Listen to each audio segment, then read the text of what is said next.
Okay, so hello you guys and welcome my InstaBiz University tribe. You guys know I am real big on support and I want to support, I feel like she's a celeb, but Cara Alwill Leyba, and she has an amazing book that she has coming out and it's called Like She Owns the Place. So I just wanted to give you guys some background as far as how I got interested in Cara's work. I actually I'm a book person, even though sometimes I don't read all books because I don't have time, or I start reading them, I don't finish it. My first book that I got from you was Girl Code. And it was when I first started my business and I wanted to get a lot of motivational books I was trying to get pumped to do the business. I knew it took a lot of work. So I read Girl Code and then I kind of put it away. Military, I think I traveled and went to Japan, came back, and then the Champagne Diet came out. And when I initially got the Champagne Diet, I drank champagne and wine, and I was reading the back of the book, and it said something about health. And I was like, okay, let me read this, thinking that it was a healthcare book. And then when I read it, it was actually a lifestyle book and, a mental mindset book. And I was just like, this is awesome.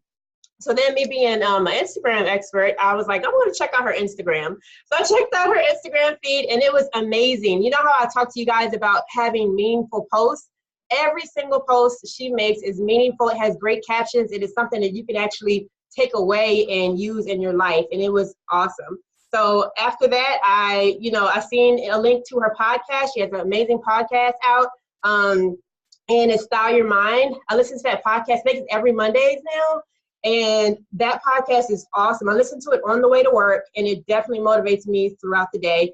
Even when I'm having bad days, I just re-listen, and then it just really, really motivates me. And then I saw that she had a Facebook group called Slay Baby Bosses, and Slay Baby Bosses is an amazing group as well because it's a bunch of like-minded women, and they do the same thing. They support each other, and it's just an awesome, awesome group. She has an awesome business and an awesome brand, and just herself is amazing. So if you could, Cara, introduce yourself and let everybody know who you are.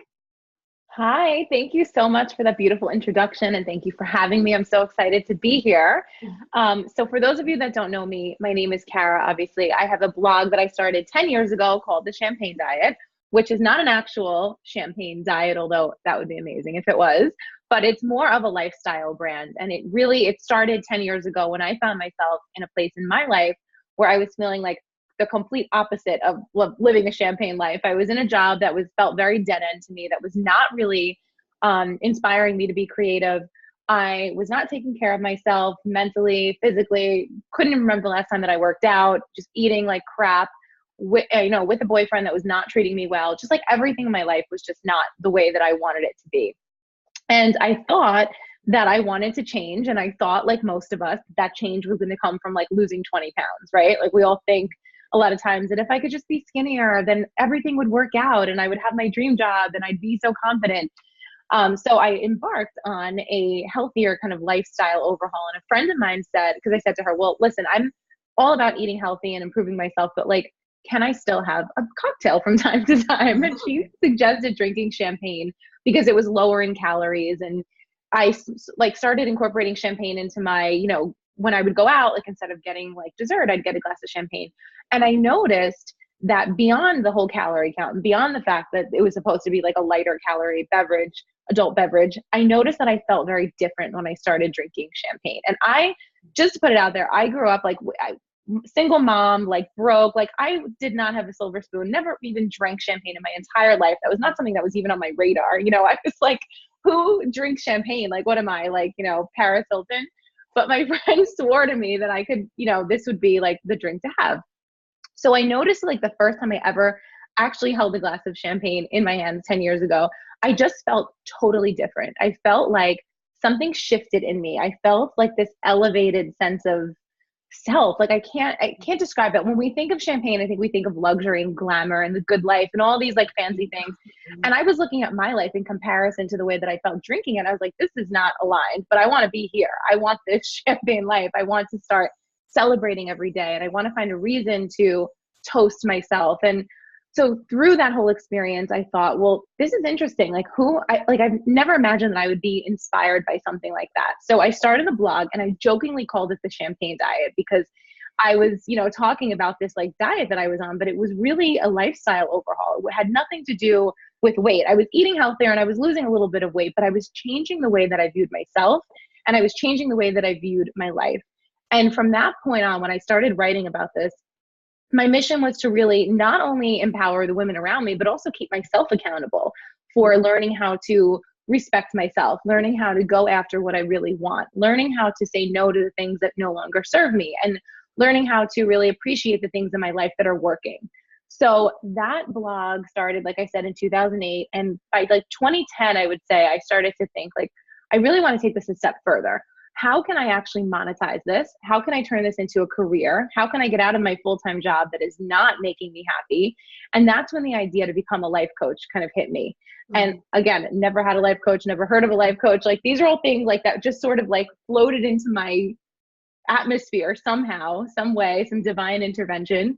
And I remember I spent the whole day at work that day, like looking up life coaches, Googling life coaching schools. How do you become a life coach? By the end of that day, I had enrolled in a program. I had got myself on a payment plan and I started taking classes like that week. Became a life coach, decided I wanted to write a book. And now here we are like 10 years later and I've become a master life coach. I've written now 7 books. This is my 7th one. I have a podcast. And I really just kind of used my own life experiences to grow and to change and to evolve and to share what I'm learning with all the women around me. I always say I am not like a guru. I'm not an expert. I'm just an average girl that has learned some stuff and figured some stuff out, and I want to share it with everybody. So that's the medium length, long story behind my journey. Yeah, my biggest question, especially when I started reading your books, is I feel like every woman has this breaking point where they're just like, you know what, enough. Like I'm tired of, fighting every day. I'm tired of like picking myself up every day. I'm tired of being, it's just, you're just like, enough. What was that point for you where you just were like, I have to do something? That was really when I was at MTV. That was before the blog started. Like I said, I found myself in this situation where nothing was working around me. Everything was just falling apart. Like I was in a relationship with a guy who was really disrespecting me, using all of my like quote weaknesses against me. It was a very emotionally toxic relationship. I was, at this crossroads because I felt like I was doing what I should do, what everybody told me I should do, go get a full-time job. My mom, like really worked hard to raise my brother and I, and kind of instilled in me that I could do anything I want, but then also instilled in me that you have to have a secure job and you have to have a 401k and health insurance and be careful and save all your money. So like, I was really like kind of in between these two worlds of like just going for what I wanted to do, but also feeling like I should be checking off all these boxes and doing the right thing. So it was definitely that time period at MTV when that really shifted. And then I had another point, I think, when I left MTV, which was 4 years ago now almost, where I had been building my brand. I side hustled. So I don't know if anybody's listening now that kind of has been there or is doing that. Yeah, it's a really, it's an interesting space to be in because again, you have this like dream. Like I was building this entire thing for 6 years while I was at my full-time job. I was blogging, I was coaching at night, and on the weekends, I wrote all my books from my cubicle at my desk. Like when people weren't looking, I would open up my Word document really quick and like write some stuff like on my lunch hour. So, that first breaking point was deciding I needed to do something. And then the second breaking point was really figuring out like, how am I going to just cut the cord and actually leave this job and then go pursue this full time? Mm-hmm. Okay. So let's get into this book. I read the book and I feel like, how are you reading all of our minds right now? Because the book is exactly what I know every single woman has felt something that you have wrote in this book. So the first thing that caught my eye when I first started reading the book was you asked the question. You said, can you imagine what life would be like if you just decided to feel good now? That really touched me because I tell people all the time, you choose your happiness, but I can never explain when somebody asks me the question back, how do you choose your happiness? Like, how do I decide when I have all of this stuff going on? So can you kind of like go into that? Like how can we choose to be happy? How can we decide to feel good? I think the first step in doing that is having gratitude for what we have now. And what you focus on expands. So if you are focusing on everything you don't have, and if you're focusing on when I lose weight, I'll be happy. When I get that job, I'll be happy. When I'm in that marriage, I'll be happy. You're never going to feel good. If you focus on what is going right in your life, even if it's one thing, even if it's just the fact that you enjoy what you do, you know, for a portion of your day, even if it's the fact that you get to, you know, work your business a little bit kind of on, you know, at night, or if it's the fact that you have, you know, a relationship that you're happy in, or whatever it is, you like your wardrobe, you know, you have great kids, like we can all find something that makes us feel good. And I think that's the biggest thing. I think we're sort of taught, especially like in our culture, like we're in such a success obsessed culture right now. Like everybody, if you go on, especially for those of us in business, is most of this, your tribe is mostly like business building, right? Yes, yes. Mm-hmm. Okay. So if you go on Instagram and if you follow anyone that's sort of in that space, all you see is like hustle, hustle, hustle, and get this and get that and achieve this step and make $1 million. And that's great. And I think it's important to have goals, but we need to take a step back and appreciate what we currently have now in this moment, because this is the only moment that's promised. So gratitude is really like my biggest answer, I think, for finding a sense of inner peace. And I think more than happiness, I just look for peace, you know, for myself. I just look to wake up every day and feel at peace with my life. And I like, sometimes I'll literally say to myself, I'm just so happy right now that my body feels good, that nothing's hurting me, you know, that I'm not, that I could pay my rent. Like just, it's the most simplistic things I think that make us feel good. And then we can realize that we have everything we need and everything else that we're striving for is just a bonus. Yes. And the funny thing about that is with Instagram is I tell people all the time, when you look at business owners and entrepreneurs, they make it seem like it's so easy and they got the money fast and all this other kind of stuff. They don't tell you about I'm up, I made all this money, and then, I lost some clients, and then, this is great, and then I'm broke, and now I'm rich, and they don't talk about any of that stuff. So when people share their story, it's amazing to me. I love it. So yeah, and I try to explain that to everybody. I'm like, I am completely self-made. Like nobody handed me $1. When I left my job at MTV, I cashed out my 401k and I put all of that money, after I paid like half of it in taxes, I put it into my business because I didn't have like anything saved up. I didn't have like my husband had been unemployed for like a year, you know, previously. So it wasn't like I had this like rich husband supporting me. I'm always like very transparent with women. And I tell them like, you can build yourself up from nothing. Like it is not like everybody does like to put that kind of like facade out there, you know, that everything just worked immediately. And for me, it didn't always work immediately. It took a really long time to get there. And it was all just a matter of putting my head down and doing the work. And I think we have to really share that. And that's what I mean, even though this book doesn't talk just about business, but like what I talk about in the new book is like developing confidence and sharing the breakdowns and sharing all the stuff that didn't work and sharing all the hardships that we went through. And then what came out of it on the other side and how we got through it, how we were able to build our confidence after going through all of that crazy stuff. Mm-hmm. And I was going to lead right into my next question, because it said, the next thing I saw that caught me was you said that confidence is a series of repeated choices to accept yourself. So accepting yourself is, I think, one of the hardest things to do sometimes. And the point that I was going to bring up is, do you think that a lot of confidence, I feel, and self-image is based on our past? Because, you know, when you think about it, when you're born, you're this perfect little angel, then you grow and then things happen to you or people do things to you. And through that and your past experience, it affects your confidence in the future, I think. So it's pretty much, I feel like, you know, that's how your self-image is affected. How can you get past all of that stuff to find your confidence? Like, how do you get over the past and just drop it and say, okay, I'm confident now? Well, I think there's something to learn from everything that happens in our past. I think the first step is realizing that our past does not define us. So anything that we did, quote, wrong, I don't believe there's anything wrong because I think everything's a learning experience, but anything that maybe kind of fell apart or we're not proud of, or moments where we wish we could take back what we said, or, you know, business endeavors that we tried and didn't work, there's always something to learn. I always say there is always a diamond lining, you know, like there's always something there. And I think that's really the first step in being able to build confidence and also just transform your life in the way that you feel about yourself. You know, if I spent, again, all my energy focusing on all the things that happened to me before, all the things that I did or didn't do, I would never have energy to build anything new and get anywhere with my life. So we need to let go. We need to realize the past doesn't define us. And then if there are moments of your past that you feel, you know, upset you in some way or hold you back in some way, what can you learn from that situation? You know, how can you grow? I sometimes I say, like, if my life is like going too smoothly, I'll like ask the universe, like, throw me a challenge, because I know I'm going to grow through that challenge. I know that's the only way to get to the next level. Otherwise, I'm just staying still. And for me, staying still is not a place that I want to be. Right. So you also, I liked when you talked about Oprah, because Oprah is transparent as well. So what was it about Oprah that really caught your eye, that had, that grabs you and was like, I love Oprah? Oh my God. Well, I remember watching Oprah as a little girl in my grandmother's kitchen. I would, after school, my mom worked, so we'd get dropped off and then she would watch us, and she would watch Oprah every single day in her kitchen. We'd drink tea and eat cake and watch Oprah. And that was like I don't know, like the highlight of like my childhood, really, honestly. And because I always wanted to be an adult. Like I was always young, but I always like wanted to hang out with the adults and like listen to the adults talk and like chat and stuff.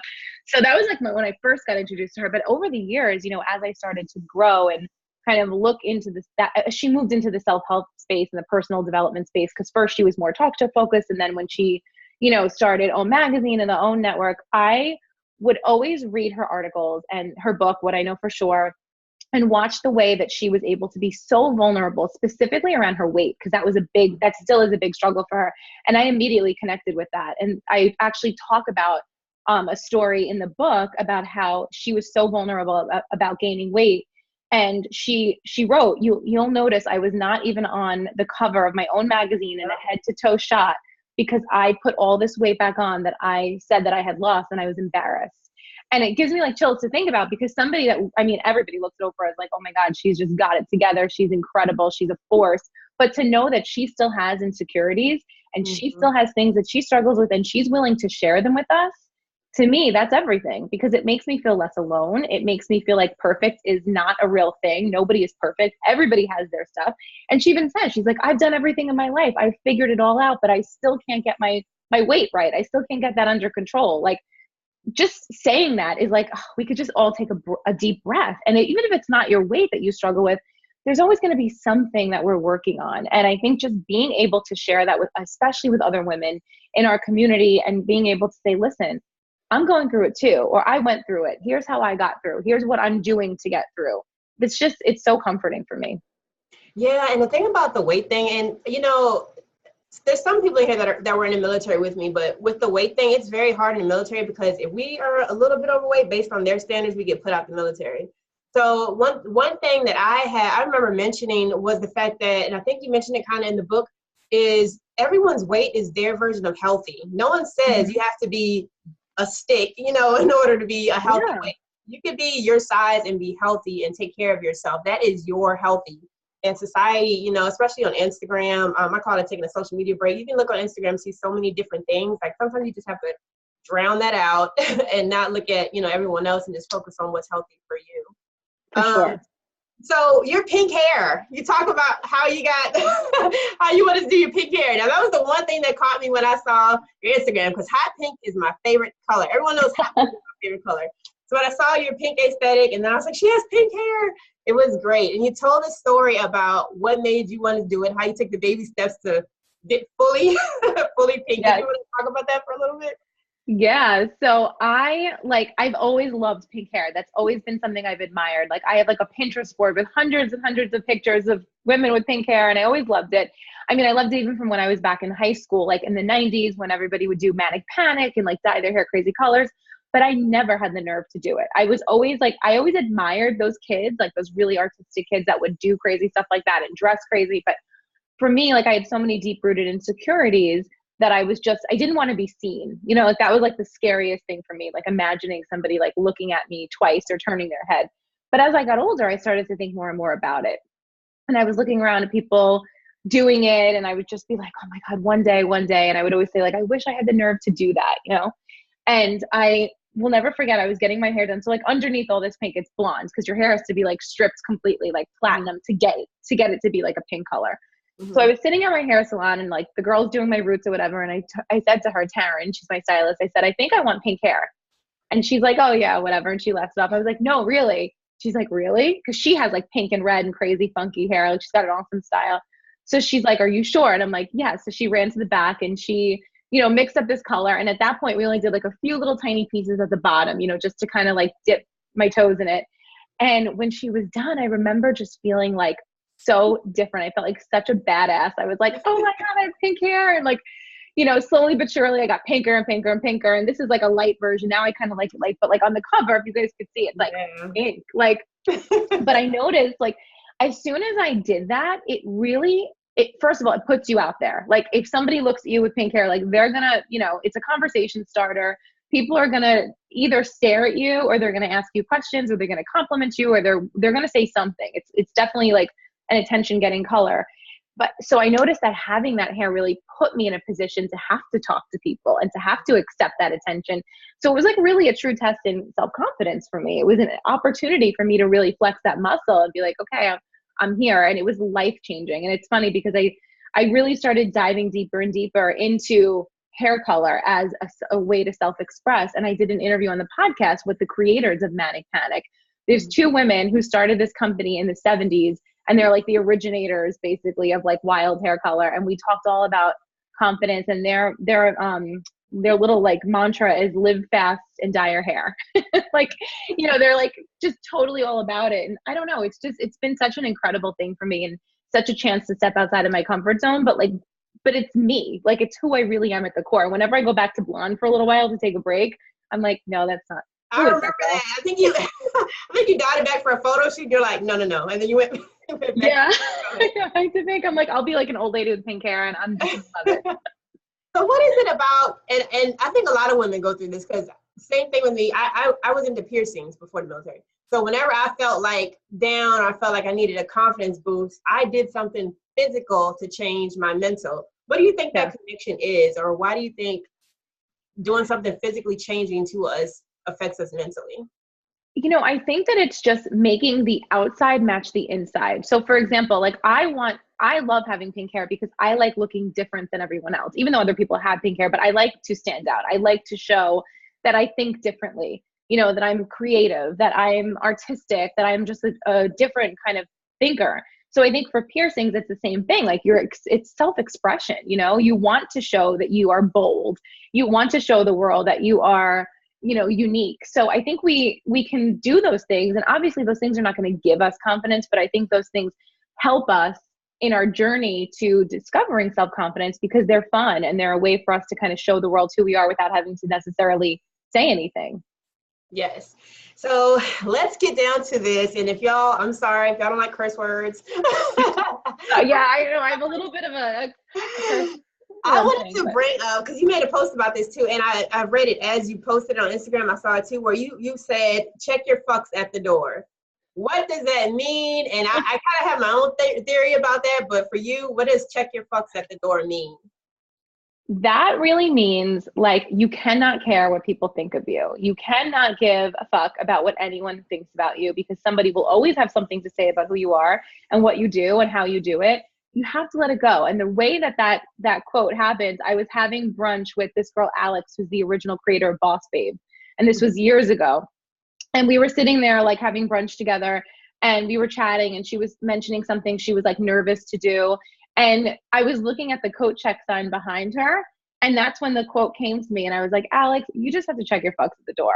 Like, you cannot care. And she's like, oh my God. And like, I got outside and I wrote it down. I was like, I got to make that into a quote, because it was like, just like a catchy way for me to remember, like, just don't care. Give it up. Leave it at the door. Let it go.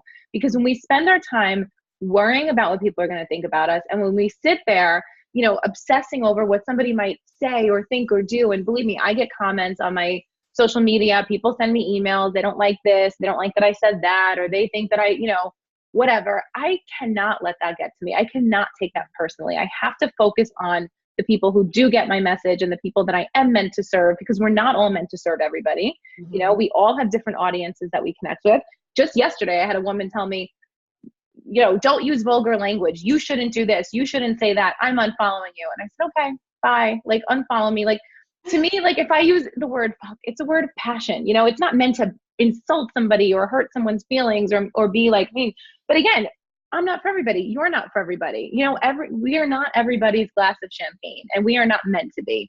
So I think that's one of the biggest skills that we can develop as business owners and entrepreneurs, is just really letting go of the judgment and the critique. And it's funny because everybody's so bold behind a keyboard, right?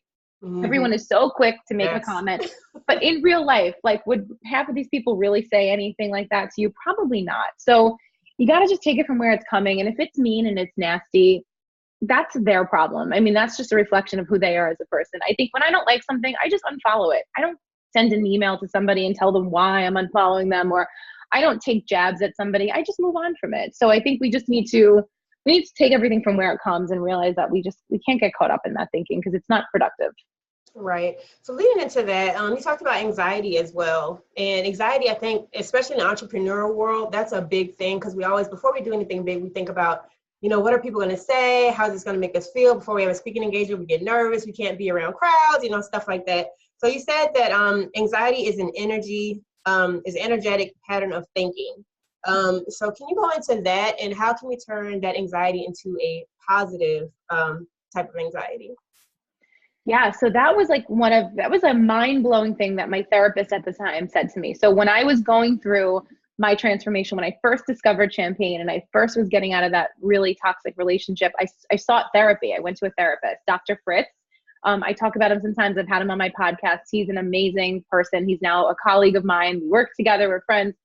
Dr. Fritz said to me one day, Cara, anxiety is just energy. You can channel that anxiety because I did suffer from anxiety for a long, long time. I was afraid of everything. I was afraid to fly. I was afraid of, a loud noise. I would get crazy and think something, I just like living in New York City, especially like your anxiety is definitely heightened, just from all the stuff that's happened here and just, it's a crazy high energy kind of a city. So anxiety for me has always been something and, going back to my childhood and stuff that I went through.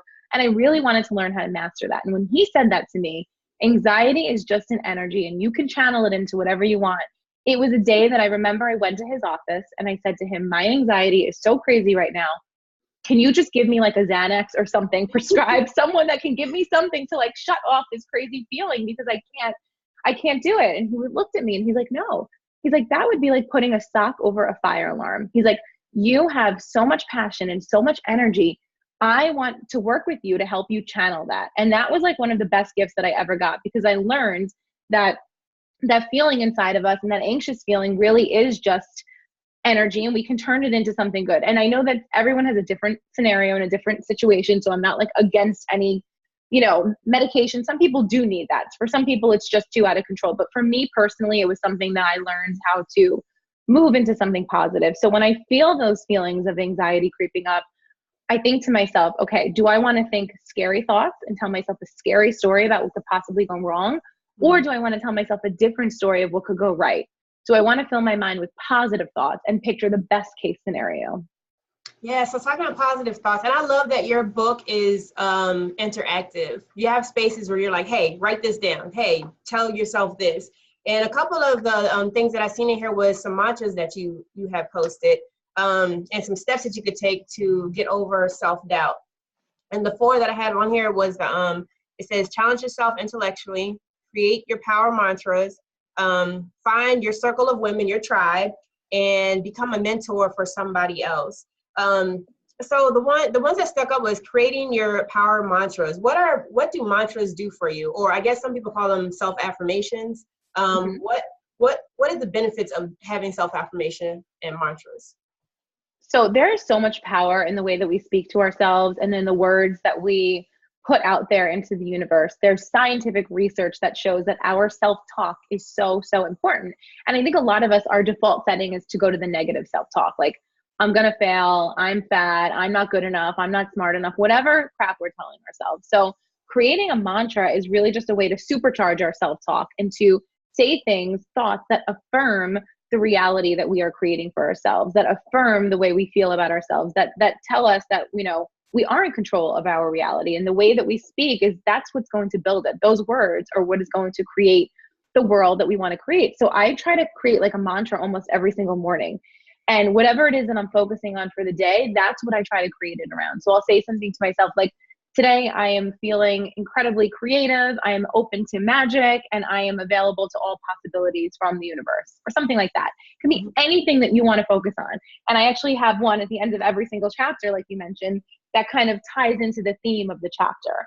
So they're really just meant to be these little kind of like little nuggets, these little jewels of wisdom for us to take with us throughout the day. And we can use them whenever those negative thoughts start to creep in, or whenever we're starting to feel unsure. You can turn to those little mantras, and they're quick and they're easy to read, and they're just something to like really reinforce the way that we want to feel.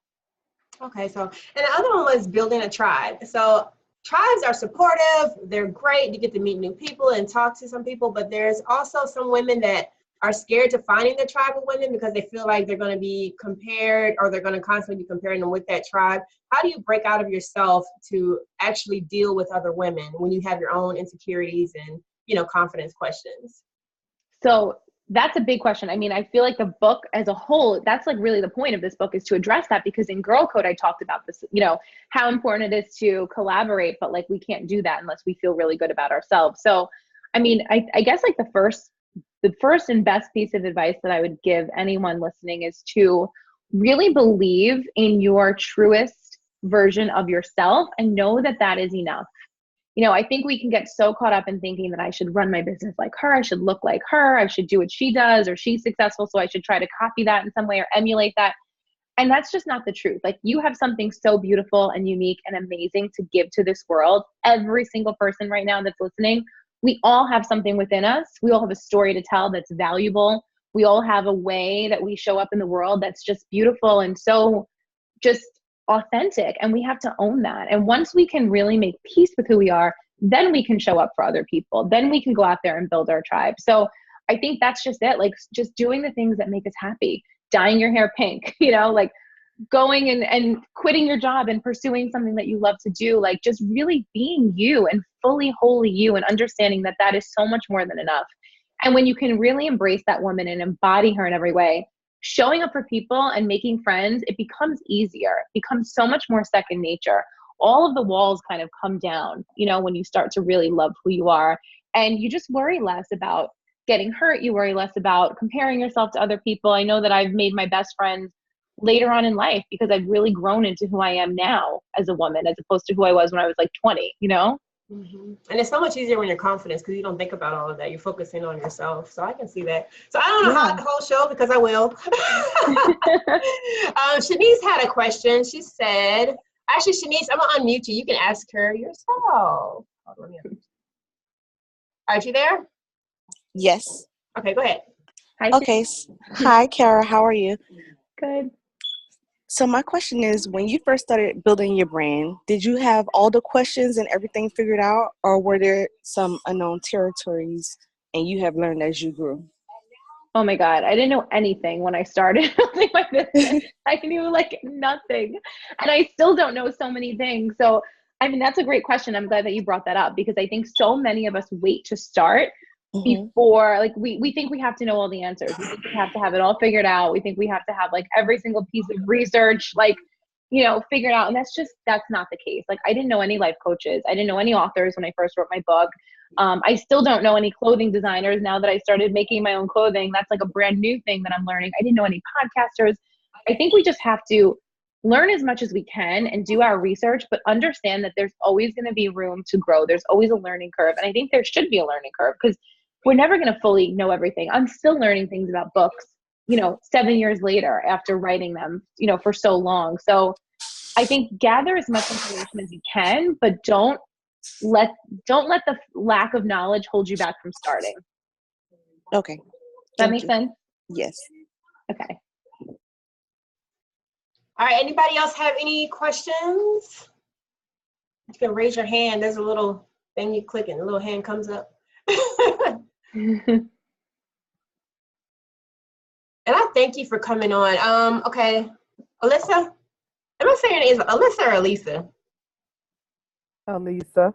Elisa. I always say it. I'm sorry. Okay. Everyone oh, I feel so bad. I look so terrible, but it's all good. Let me tell you. No, you don't. Elisa, change that self-talk.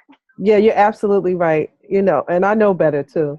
Cara, I wanted to know, in the beginning of your journey in business, you know, your entire journey, at what point did you begin to share your teachings, like your process?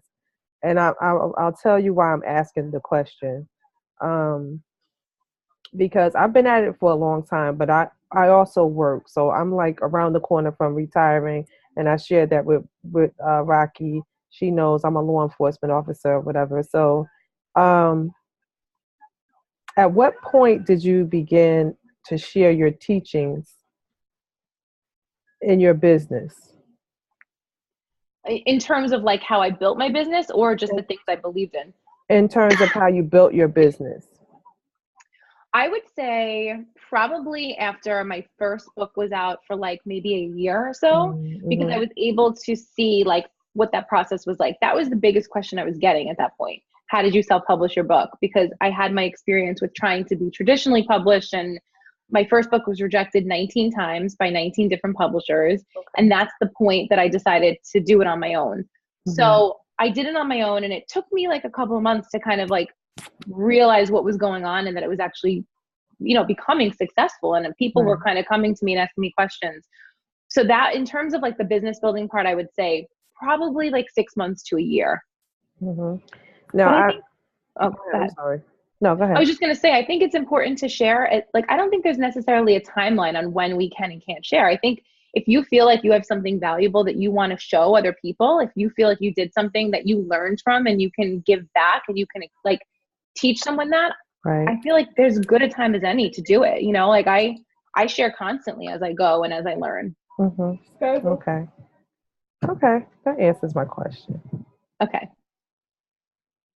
All right, Erica, she has her hands up. Erica, you got a question?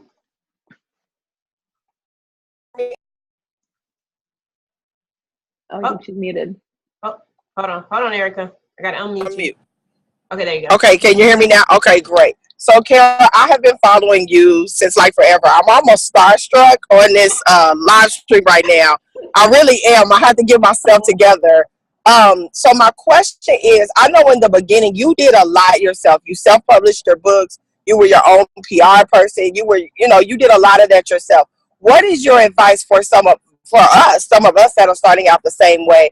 I am bootstrapping this thing, nickel and dime in my way.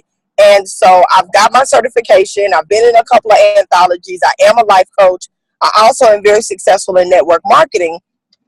But I know it's time for me to give more. So what would be your suggestion for those of us that are really making moves on very tight budgets and doing it all ourselves? How to kind of piece that thing together, what's essential and what's not essential? So what areas are you feeling like you need help with right now that you're thinking of maybe spending some money on? I think for me, it's the whole promotion, the PR, getting it out there. Social media takes a lot of time, and I know that's a great way to go. But if I'm on social media, I'm not being creative, or I'm not on a coaching call, or I'm not coaching with my team who is very successful in network marketing and making huge moves. So I need just try to figure out, like, what do I outsource first, or what do I ask for help in what area first? Okay, I'm glad that you asked this question, because here's something that I've learned, right? I have always done everything on my own. I've always been able to do everything myself, like, promote my books. I do all my own social media still to this day, even though it's overwhelming. Now that I have help, now that I have a publisher in the mix, it has made no difference in my promotion. Like, they are not doing, and I say this with love because I am so grateful for my publisher. It's been an incredible experience to now be with the Penguin Random House. They're amazing. But I still know my brand better than anybody knows my brand. And in terms of the promotion for this book, I've done it all myself. I mean, they've gotten like a few little like blog hits here or there, but there's been like, no, it's not like I, was on the Today Show or something this week, or like I had this big burst in PR or anything like that. Like, I'm still my own promotional machine. So that's an area that I think just be very careful in who you hire to help you, because a lot of people say they can get you press, or they say they can get you, marketing, or they can grow your business online. But I really just believe that nobody can do it like you. And I know that's an unpopular opinion. And I know that a lot of people say you should delegate. You're hearing all these different things from all these different like online experts, but I am such a believer in doing your own marketing and PR. I just am. I think that there is just something genuine about the person doing what they do best themselves. I have had my biggest PR hits from me emailing somebody myself and saying, hey, I wrote this book. Would you please check it out? I love the band Garbage. And you guys know Shirley Manson. I interviewed her for Girl Code for the second re-release. I love her so much, right? I remember I emailed her PR team randomly like 2 years ago asking if she would come on my radio show before it was a podcast, and they told me no. And then I went and DM'd her myself, and I gave her my whole story, and I showed her the zines that I used to write and put reviews of her CDs in them, and I poured my heart out to her. And she goes, yeah, reach out to me. I'd love to be in your book. So not only was she in my book, but now I sent her my clothes. she messages me, she tells me she wears my clothes in her interviews. Like, I made that direct connection, and nothing can beat that, you know? So if there is something that you really want for yourself, like, even if you can carve out an hour a week to send that email or to put together that pitch on your own, I think that there's just so much value in that. I'm very passionate about this topic. No, I was gonna say that your book is like, to me, that's what the big deal about is, because your book is about confidence. And when you have that confidence, I know a lot of people do not reach out to their influencer that they love because they don't know, like, they just get really insecure. Like, I'm a small business, I'm not going to do this, or they're not going to respond back to me and stuff like that.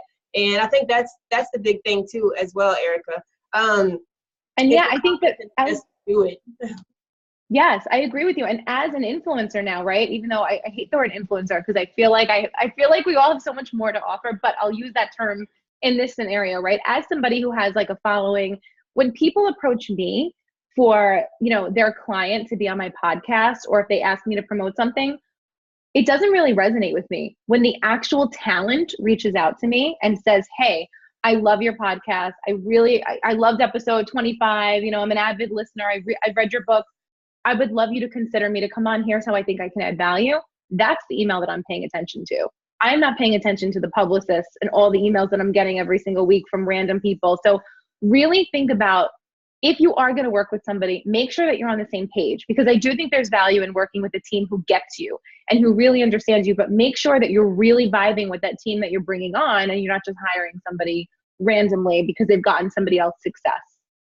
Perfect example. When you, in Slay Baby Bosses, you put a, hey, I have this book, I like to, you know, do interviews. I wrote, and I was like, she's not going to answer me back. She's not going to email me. And then I got the email. I was like, oh my God. Like, I was freaking out about it. And I was like, okay, you know what? I had the confidence to do it, and look what happened. It's definitely possible. So Ashlyn Ray has a question. Ashlyn Ray is my really good friend, and she's the one that brought me into business, and she's a business coach. She's in charge of the Brown Girls Billionaire Gang. And she's the one that, she's the celebrity number 2. She's like rolling her eyes. I love her business and her brand as well, but she has a question. Go ahead, Ashlyn. Sure. Wait, I gotta unmute. Okay, there you go. Can y'all hear me? Yeah. Yes. I think I have myself muted. Can you hear me? Yeah. Yes, I can hear you. All right, cool. So I just wanted to pop in. I wanted to tell you how fucking dope you are. I read your book years ago. And it was around the time when like Jen Sincero was out, like hers kind of got popular, whatever. So I read yours, kind of popped down hers actually. And I just kind of wanted to say, the book, it really does resonate with us when we're first starting out, because you kind of ask yourself, who the fuck do I think I am to do this? And then all of a sudden you've been, you know, empowered to go ahead and go out there and bust it. So my question is though, one of the things that stuck out listening to you is, you know, you've been at it for 10 years. And you know, I was doe-eyed and hopeful and everything, right, 4 years ago, thinking that, oh, you just got to do this one thing, shit's going to be popping, boom, boom, boom. And it's like, no, I've been at this for 6 years doing stuff or whatever, right? And I just made money in my business for the first time, like, you know, 2 years ago. So the thing that I want to, I guess, ask you to talk about to everybody on the call is, because I hear them asking you about your business and how you got where you are and all that. But I know there was a lot of obstacles and a lot of tears that were probably cried throughout the process. And so I would like to know how you were able to keep going and pushing through. Because I know I've had my moment of insanity where I'm like, man, fuck this. Why am I even doing it? You know, and then there's also, but because it's in me and it doesn't die and it's a part of who I am. So could you help us tell us how you, I mean, because 10 years in the game is a long time. Like, you're a veteran, you're an OG. So. That's a great question. I'm glad that you asked that. Okay, so I think you said something in that whole thing that like really stuck out. You're like, there's something in me that wouldn't die.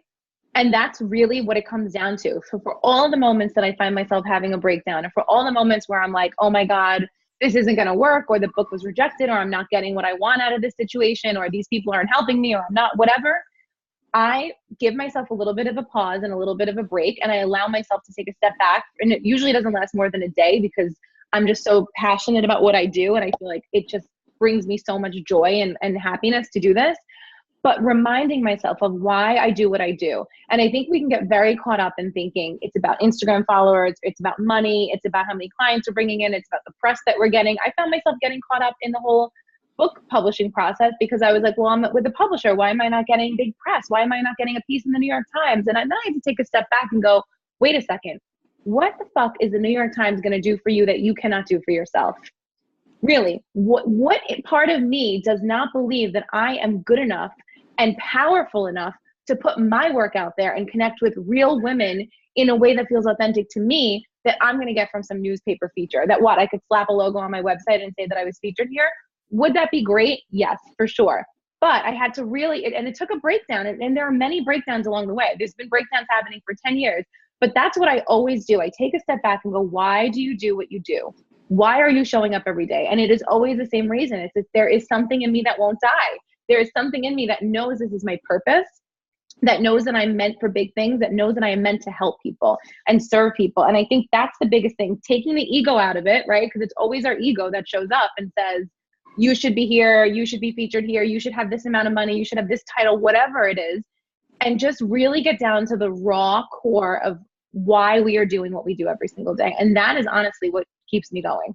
And making sure that I'm like still touchable and that I'm still reaching people and still having conversations with people. Like I see a lot of women in my industry who start to get to a certain point and then all of a sudden they have assistants answer all their emails and they have assistants do all their social, like I don't want to be that person. It gets harder. I can't answer all my emails. I can't answer all my DMs, but I always want to make sure that I'm touching the women who actually are reading my book. And always, because that brings me so much, that like lights a fire in me. Like having these conversations and answering these questions, as busy as I am and as many things there are to do, like that keeps me going. So connect with your why and leave your ego at the door. And then I think that's like the only way to push through. Thank you so much. Did anybody else raise their hand yet? Because she just brought up another question. All right, this is my last one. One of the things that, again, that I noticed, like you said, keep the connection. I noticed that you do actually respond. You do actually reach out to people and everything. And I think that's super dope. And that was one of the things that I prided myself on when I first kind of got started. But somewhere along the way, all of my boundaries got set on fire and turned to ashes. And so it starts to become draining, like the boundary between, you know, being connecting and loving on your tribe and also being too available. How do you deal with that? That is a great question, because that's something that came up a lot for me, especially this year. I started to feel myself pulled in a lot of different directions. So I did a couple of different things. Number one, I changed my phone number. And the reason why I did that is because I had been going to all these events and meeting people for years and years and years. And I had the same phone number and I was giving people my number and no boundaries, just here. Oh, we met. Here's my cell. Text me. And then all of a sudden I would wake up in the morning and look at my phone and have like 37 text messages from people I didn't even really know or remember, and always asking me for something. Everybody wanted something. Can I pick your brain? Can I have coffee with you? Can I ask you this? Can you review my book? Can you write me a forward? And I started to feel like I didn't like what I was doing anymore. I was like, this does not feel good to me. So I took a step back after I had a little mental breakdown and I was like, what needs to happen? Okay, a voice in my head said, change your phone number. And change the way you allow people to communicate with you. So I sent a mass email to the people that were, I mean, I gave my number obviously to like my family and very close friends. And then I sent an email out to the people that I wanted to stay in touch with. And I said, hey, just a heads up, I got rid of texting on my phone. I'm now available on my email. So if you have something that you want to say, like, please email me. And what I did was I made myself certain times of the day that I went and checked my email. So my email wasn't open anymore. I turned off the push notifications on my phone. So like the emails didn't fly through every single second. Those were things that I really had to set clear boundaries on. I also now set boundaries around my social media. So if I'm going to check DMs from people that, you know, random DMs that come in, which I like to look at sometimes, but I can't do it all day long. If I'm going to check Facebook messages, they're for allotted times of the day. I'll tell myself on Saturday from between 2 and 3, I pour myself a cup of coffee and I sit down and I do it. That makes me feel like I'm in control of my time, as opposed to feeling like I'm in this hamster wheel where I have to constantly answer people. So great question. I think boundaries are so important. And I think only you know what's best for you. And I think like I ask myself every day, like, what do I need more of today? And what do I need less of? And sometimes I need less time online. Sometimes I need less time connecting, because I'm a very like empathetic person and I feel people's energy and I love that. But sometimes when it's too draining and I'm not filling up my own cup, I have to take a step back and do what I need to do. Absolutely. Thank you. It's so comforting to know that the stuff that she's telling you, you've told me before. But it's funny to know that I tell you those things and I still have to fight with it myself. All do. We all do, but that's like the whole point. Like this whole call, this whole interaction, that's what this book is about. Like I'm laying it all out there. I'm like telling you everything. And I think we have to keep doing that and realize like how much power there is in sharing these things and saying like, look, sometimes it all falls to shit. And sometimes like I have to rebuild, and sometimes I'm scared, and sometimes I don't know what I'm going to do next. Sometimes I don't know if I'm going to make money next month. Like we all have to be open about that stuff and you know, then talk about how we get through it. And sometimes just saying it helps, right? Like even if there is no answer, sometimes just like admitting it like makes you feel so much better. I really do thank you for being so transparent about it, because I'm going to be honest, 6 months ago, I was ready to be like, you know what, fuck all this. This is too much. And to know that with the amount of people that follow you and the amount of things you're responsible for, and you're handling it and you're good and you haven't lost your mind, there's hope. So thank you very much. You're welcome. I've lost it a little bit, but you know. I don't know. Y'all scaring me. I'm only at 2 years in my business. I had a long way to go. Okay, thank you, Ashwin. Does anybody else have any questions before we wrap it up? Okay, so Cara, thank you so much for coming on. I am super duper excited to have you. I literally, like I said, I didn't think that I would have talked to you. So one more question from me, and then if you could afterwards just describe, you know, a total summary of the book for us, and then let us know like where we can find you, your handles and your groups and stuff like that. So my first question, and it's only because I'm an Instagram nerd, you're almost at 1 million followers. Like no, almost at 100,000. 100,000. I'm sorry. You're almost at 100,000. That would be awesome. 100,000. I'm sorry. So how does it feel? Because we are an Instagram business tribe, and everyone's worried about getting followers. And I always tell them followers is important, but it's more so about your impression and what you do with your audience. So having an organic, and I know you have an organic following, so I can look at your engagement and how people talk to you. How did you build that, and how does it feel to know that you're influencing that many people? It feels really, really good. And I think the reason why it feels good to me is because, like you said, it's an organic tribe, and everybody that has found me naturally. I've just used hashtags. That's the only strategy that I use in my business. I don't like follow people to get them to follow me. I don't do any of that stuff. It took me a long time. I've been on Instagram since probably like 2014 maybe, or 2013, I think. So it's been a while. I mean, there are people who have jumped on like a year ago who have like triple, quadruple followers that I have, but my followers are real and they're authentic and they're engaged. So it feels amazing. And I'm very, very thankful to have those people. And I'm also very thankful that I don't really get a lot of like trolls, and I don't really get a lot of haters. And I think it's because it's an authentic following. It's not just like somebody blasted me out one day and I got, you know, 500,000 people who don't really care about what I'm doing, where they feel like they can, you know, say negative things to me. Like, I think that I try to instill in my community on there that like it's a positive space and it's meant to empower people and inspire people. Right. So I'm pretty sure everybody here wants to buy your book. I'm looking at the comments. How can they get access to your book? And I know you said something about giving out a free autograph copy. Yeah. So how can they get access to your book? I'll tell you guys, I'll put it out there. Her Instagram is The Champagne Diet. And the group that I'm a part of that I absolutely love, I know I talk about it in the tribe sometimes, the Slave Baby Bosses, is a very supportive business group. You guys need to join that as well. So yes, let's know about the book. Yeah, so if you want to grab the book, it's going to be in bookstores everywhere on Tuesday. You can also jump on Amazon and get it from there. If you go to likesheownstheplace.com, that will have links to get it in the US. And if anyone's in the UK listening, there's links to get it there. But honestly, it's called Like She Owns the Place. This is the cover. Make sure if you get it on Amazon, you get this one. Thank you. Make sure that you get this one, because on Amazon, for some reason, there's a weird glitch and it's showing like this version of it, which is the UK version. And that's not the one we need. If we're in the US, make sure that you get the one with my face splashed across it, the hardcover. And it's going to be everywhere on Tuesday, but you can pre-order it now. It's on sale today on Amazon too, which is kind of cool. So they throw it on sale randomly. And then my website is thechampagnediet.com. So on there you can find my podcast, all my Facebook groups, my blog, and all that good stuff. Yay. Okay. So thank you so much. Yes, this is recorded, you guys, because I know some of you guys are in and out or whatever. So I'll post it in the group today as soon as it uploads to my computer. Thank you so much for allowing me to interview you. This is Thank you, Rocky. This was amazing. This is like a star in my little business wins.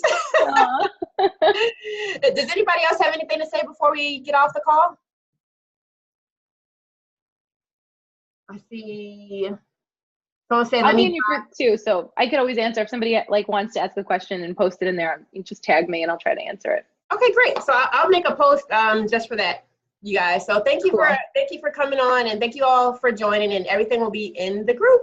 So I'll talk to you guys. Thank you so much, ladies. Have a beautiful Sunday. All right, bye. Bye.